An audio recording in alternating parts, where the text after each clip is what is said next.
"Ma'am, don't get in the car." A scream cut through the quiet afternoon as the woman reached for the chrome handle of the sedan. A cleaner, pale and sweating, ran out of the service entrance. A security guard stepped between her and the door.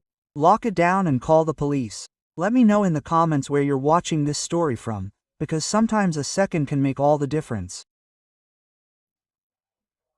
The cool autumn air blew through downtown Doha, where the high-rise towers of the Northwind Corporation towered over the city, reflecting the sun's rays off their glass facades like mirrors catching the sunset. It was about 3 p.m., and the street was buzzing with the sounds of city life. The distant honks of cars, the crunch of tires on the asphalt, the muffled voices of passers-by going about their business, and the occasional cries of seagulls circling over the bay. Suddenly, a sharp, desperate cry cut through the cacophony, like a knife piercing the silence. "Madam, do not get in the car." Lillian Winter, a fair-skinned woman of 38, froze. Her hand hovered on the chrome handle of the black limousine parked at the entrance to the skyscraper. Her dark blonde hair, neatly pulled into a low bun, trembled slightly in the wind, and her blue eyes, usually cold and calculating, widened in surprise. The world around her split for a moment. The sounds of the city receded, leaving only that broken voice, full of terror, echoing in her ears. Two guards in severe black suits and her personal security team reacted instantly. Their movements were honed, like predators sensing a threat. A man in a gray janitor's uniform, his face pale and glistening with sweat, burst out of the building's service entrance like a ghost materialized from glass and steel. His dark eyes, filled with panic, were fixed on Lillian. "Stay away," he shouted. His voice was shaky but determined, as if he were fighting not only her but time itself. One of the guards, a broad-shouldered man named Thomas Kane, fair-skinned, with cropped gray hair and a stern gaze, stepped forward, blocking Lillian's view with his body like a wall. His voice was low, almost a growl. "Identify yourself." Immediately the second guard, James Reed, a dark-skinned man with an athletic build and quick movements, grabbed the janitor by the arm, spun him around, and pinned him against the cold limestone wall of the tower. The keys hanging from the man's belt clattered to the sidewalk. Their sound echoed off the walls like a warning. The cleaner, gasping in pain, croaked, "Don't let her get in the car, please, you don't understand, it's dangerous." Lillian, whose initial shock had turned to icy irritation, sat up straight. Her posture was impeccable. Despite her inner chaos, she was 15 minutes late for an appointment that could not be rescheduled. Secret negotiations with investors from Singapore, on which the future of her company, North Corporation, depended. This incident was not just a breach of protocol, but a catastrophe that threatened her reputation and plans. Her voice, sharp as a blade, cut the air. "Thomas, what does this mean? Who is this man?" She let go of the car door handle as if it had burned her fingers and took a step back. Her blue eyes flashed lightning, but there was a shadow of doubt in them. Thomas, without taking his eyes off the cleaner, answered. His voice was calm but tense, like a taut string. "His name is Nathan Blake, madam. He works the night shift cleaning. He seems to have problems with his head." James, holding Nathan, pressed him harder against the wall, causing another painful groan. Nathan gasped, "No, listen to me. Just 1 second. The car, it's not safe." Quote. The word safe hung in the air like a heavy stone dropped into calm water, causing ripples that reached Lillian. To her, the CEO of Norwind Corporation, the word security had been filtered through dozens of filters: corporate intelligence, audits, protocols, endless analyst reports. But when it came from a crazed sidewalk cleaner, it meant only one thing: a threat that could destroy everything she'd spent years building. Thomas narrowed his eyes, his gaze darting to the limo, then back to Nathan's terrified face. His instincts, honed by years of security, kicked in instantly, coldly and clearly. "Madam, step away from the car." His tone brooked no argument now. There was steel in it. He motioned to James. "Lock down the perimeter. Call the police and the bomb squad." Lillian clenched her jaw. Her blue eyes flashed with indignation, but there was a hint of fear in them. "Bomb squad, Thomas is absurd. The man is clearly not himself." Her voice was sharp, but there was an uncertainty in it that she quickly suppressed. Thomas took her elbow gently but firmly and led her toward the marble entrance to the building. "Maybe, madam, but we are not paid to risk your lives." Within minutes, the street was a chaos of flashing red and blue lights. Police cars blocked both ends of the street. Their tires rolled in, forming a barricade that cut off the Norway Corporation Tower from the rest of the world. A crowd of onlookers had gathered behind the yellow tape. Their phones flashed, filming the scene like a flock of fireflies at dusk. Lillian stood in the tower's faience, watching the scene through the huge glass windows. Her hands were crossed, her fingers clutching the fabric of her expensive gray coat. Her perfectly planned day had collapsed like a house of cards, leaving her in the center of chaos she couldn't control. Her driver, a fair-skinned middle-aged man named Edward Cross, had been led out of the car and was now standing behind the police line. His face was as white as marble, and his hands were fiddling nervously with the edges of his jacket. Nathan Blake, still in his gray uniform, was kneeling on the sidewalk. His hands were cuffed together, and two officers towered over him. Their faces were stern. He was no longer resisting. His gaze was fixed on the black limousine, which now stood in the center of the detached street, like a tombstone surrounded by silence. He had stopped her, that was all that mattered. But when the first bomb squad member in heavy riot gear appeared on the street, a cold fear gripped Nathan. He hadn't thought that far ahead. All he knew was that he had to stop Lillian, to stop her from opening that door. He thought of his daughter Emma, an 8-year-old with fragile hands and trembling fingers that could barely hold a pencil because of a rare genetic disorder that was slowly sapping her strength. Lillian, standing in the hallway, could feel her thoughts swirling, but outwardly she remained as cold as steel. She was a woman accustomed to controlling everything: deals, people, time. Her life was a precisely calibrated machine with no room for chance. She had built Northway Corporation from a small biotech startup into a giant whose gene therapy promises to revolutionize medicine. Her office on the top floor of the tower was her fortress, where every item from the leather chair to the crystal decanter had been chosen to emphasize her power. But this moment, this shout from the janitor, had unsettled her, made her feel a vulnerability she hated. She glanced at Thomas, who was on the radio, coordinating with the police. His face, usually impassive, was now tense. The eyebrows are drawn together and the lips are pressed into a thin line. "This is a waste of time," Lillian muttered. Her voice was quiet but venomous, like poison slowly spreading through her veins. Thomas, still glued to the radio, replied, "Better to waste time than you, madam." Nathan, still kneeling, looked up. His dark eyes met Lillian's blue ones through the glass. He looked haggard, his dark hair was plastered to his forehead, and his uniform was wrinkled, as if he hadn't slept for several nights. But there was a determination in his gaze that made Lillian freeze. She saw fear, but not madness. This man knew something, or thought he knew.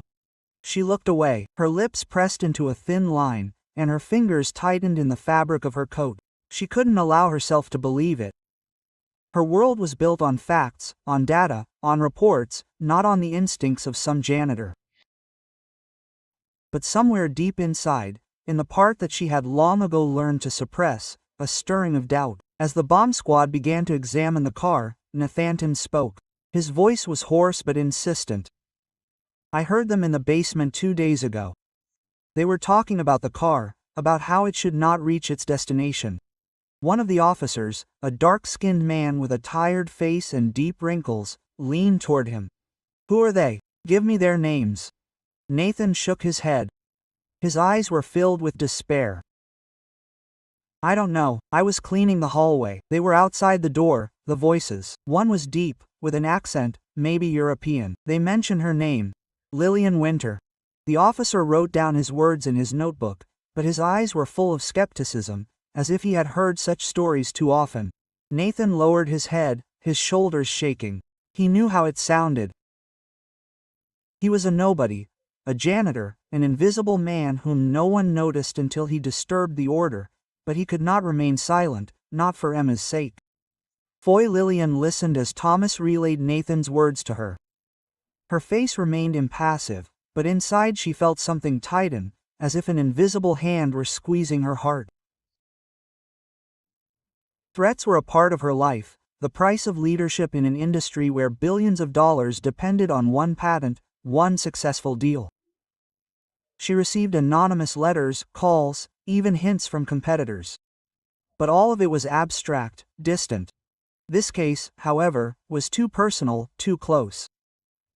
She remembered her younger brother, Michael Winter, a fair-skinned man of 32, whose smile was always too soft for their cruel world. He was an engineer at North Corporation, working on a gene therapy project that could save millions of lives, including his own. His health was deteriorating. A rare genetic disorder was slowly robbing him of his strength, making his movements uncertain and his breathing labored. Lillian had fought for him, pouring millions into research, but time slipped through her fingers like sand, and she felt her control of the situation slipping away. An hour later, the bomb squad had finished their inspection. Lillian stood by the window, her fingers curled under the arm of the chair she had slumped in to hide the trembling in her knees. The lead bomb squad member, a fair-skinned man with short hair and tired eyes, entered the FAI and removed his helmet. His voice was even but serious, as if he were weighing each word. Quote, "Madam Winter, we found a device under the car. It was active." Lillian felt the blood drain from her face. Her blue eyes darkened. Thomas, standing next to her, exhaled. His hand involuntarily clenched into a fist, and his face tightened. Quote, "What kind of device?" Lillian asked. Her voice was firm, despite the cold that was coursing through her veins. The bomb squad looked into her eyes. His gaze was hard. An explosion, small, but powerful enough that no one would survive. Foy's hall spun before Lillian's eyes, but she forced herself to sit up straight. Her back was tense as a string. She looked at Nathan, still sitting on the sidewalk.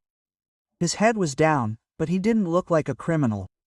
He looked like a man who had just lifted a heavy burden from his shoulders.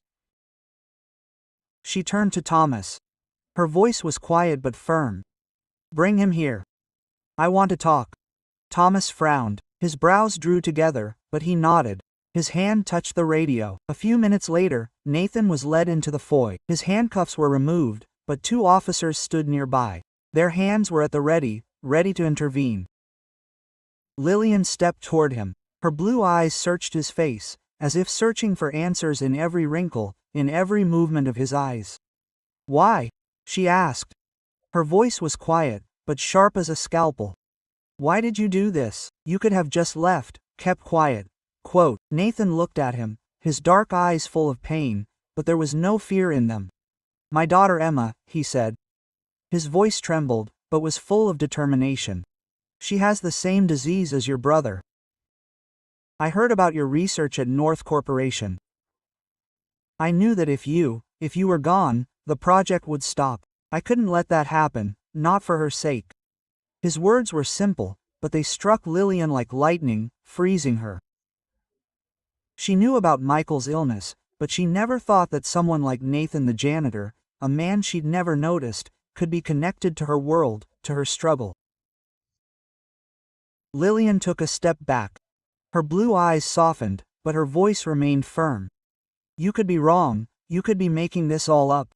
Do you realize what you've put at stake?" Nathan shook his head. His voice was quieter, almost a whisper. "I couldn't take that risk. Not for Emma. I could hear their voices. I knew it was true." Lillian looked at him, her thoughts in a whirlwind. She was used to trusting facts, figures, reports, but in his there was something in his eyes that she couldn't ignore.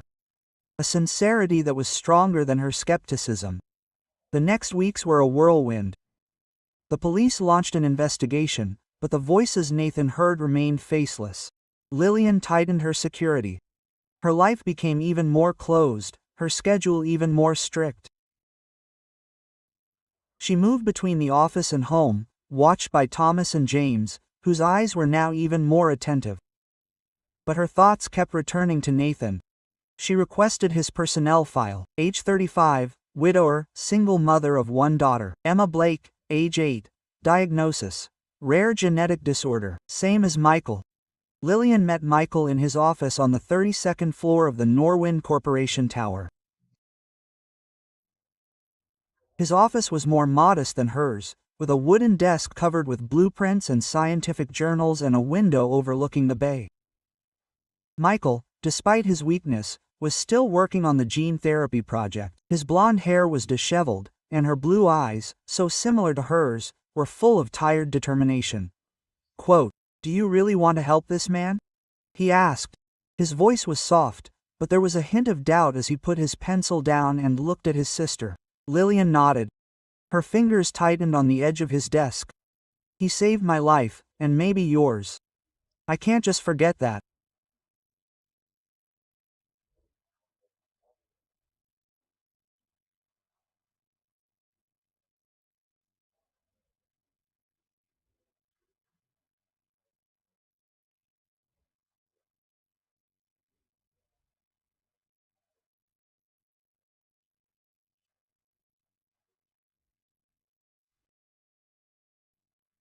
She met Nathan in a small coffee shop on the outskirts of Doha, away from the glittering skyscrapers and prying eyes. The coffee shop was cozy, with wooden tables and the aroma of freshly brewed coffee mingling with the scent of cinnamon. Nathan looked at home in his plain shirt, sitting across from the woman whose name was on the front pages of business magazines. Lillian, dressed in a crisp navy suit, sat up straight, her fingers curled around her espresso cup, but her blue eyes were attentive, not cold. "I want Emma on our program," she said. Her voice was even, but there was a sincerity to it that surprised her. Nathan, his dark eyes wide, leaned forward, as if afraid to believe her words. "Are you serious?"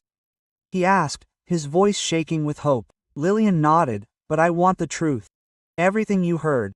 Nathan told her everything. The snippets of conversation in the basement, the deep voice with an accent that might have been European, the mention of her name, the words about the car that wouldn't make it. He didn't know who it was, but the words were honest. Each one was laced with fear for his daughter and a determination to protect her future. Lillian listened, her face unreadable, but inside she felt her world crumbling. Someone wanted her dead, and it could be someone in her circle, a competitor, a partner, even someone from her own company. She remembered the recent tense negotiations with the board of directors, where her decision to invest millions in gene therapy research had caused discontent. She remembered the cold looks, the evasive answers, the hints about the redistribution of resources. 3 months later, the Norwind Corporation announced the creation of the Hobridge Foundation, the purpose of which was to finance the treatment of rare diseases. Lillian insisted that Emma Blake and Michael Winter be the first patients. She began to spend more time with Michael, whose gentle smile reminded her that she had almost forgotten about family, about the human connection that was stronger than corporate games. She met Nathan and Emma at the hospital, where the girl underwent her first tests. Emma, a fair-skinned girl with long brown pigtails and large dark eyes, held a sketchbook in her hands. Her fingers still trembled, but she smiled when she showed Lillian her drawings: flowers, trees, the sun shining over a house. Lillian, accustomed to sterile boardrooms, felt her heart squeeze at this simple gesture. In the spring, 6 months after that day, Lillian stood on the porch of a house in the suburbs of Doha, far from the noise of the city. A huge oak tree cast shadows on the lawn where Emma and Michael were playing soccer. Emma ran after her sword, her laugh ringing and carefree. Her movements were still a little awkward, but full of life. Michael, still leaning on his cane, laughed as the ball bounced off his chest. "Hey, champion, easy," he teased. His blue eyes sparkled and his smile was wider than Lillian had seen in years. Emma giggled. You're too strong to go to the hospital again. Nathan stood next to Lillian, holding a glass of lemonade that she handed him. Their fingers brushed lightly, the gesture simple but meaningful, like a bridge between their worlds. Lillian looked at the children, her blue eyes softening, and she said quietly, I lived in a world where everything was a lie, built on power and money. And you risked everything to show me the truth. Quote. Nathaniel looked up, his dark eyes were warm. I didn't want to be a hero, I just wanted to be a father. Lillian nodded, her voice was almost a whisper. That's what makes you a hero. Thomas Kane stood at the edge of the lawn, retired now but refusing to be anywhere else. His slight limp, the result of an old injury, was barely noticeable, and his face was filled with quiet pride as he looked at the children. Emma ran to the porch, her cheeks flushed, holding a drawing in her hands. It was not a castle with gates, as she had drawn before, but a house under an oak tree, with 5 figures holding hands. A man with a cane, a girl in a yellow t-shirt, a quiet man watching from a distance, and in the center, a man and a woman standing together. A huge sun shone above them. Its rays touched everyone. Lillian took the drawing, her throat tightening, her eyes glittering suspiciously. She looked at Nathan, and in his eyes she saw a reflection of their incredible journey. They had started in a world of glass towers and utility rooms, of power and invisibility, but, having walked through fire, they had found their way here, to this porch, to this sunny day. They had found home. A year later, Lillian continued to run Northwind Corporation, but her approach had changed. She began to spend more time with her employees, listening to them, seeing those who had previously been invisible. The Hobridge Foundation was expanding, helping dozens of patients, and Emma and Michael had become symbols of its success.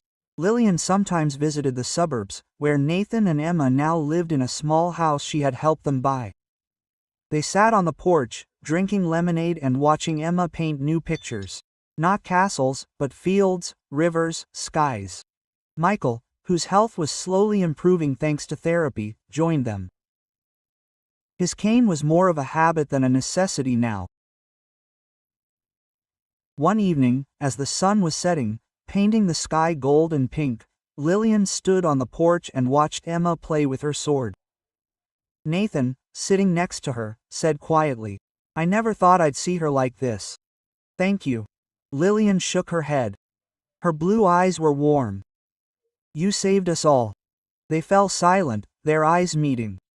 And in that moment, they realized that their worlds, once so different, were now linked forever. This is a story about those who risk everything for others. About those who see truth where others see only shadows. About those who, invisible, change the world with one desperate act. If this story touched you, think about when you felt invisible but still found the strength to act. Share your story because every voice matters and every light, no matter how small, can change the world. He risked himself to stop her. If you believe that courage is stepping forward when you're scared, like and share this story. Let as many people as possible see that attention and determination save lives.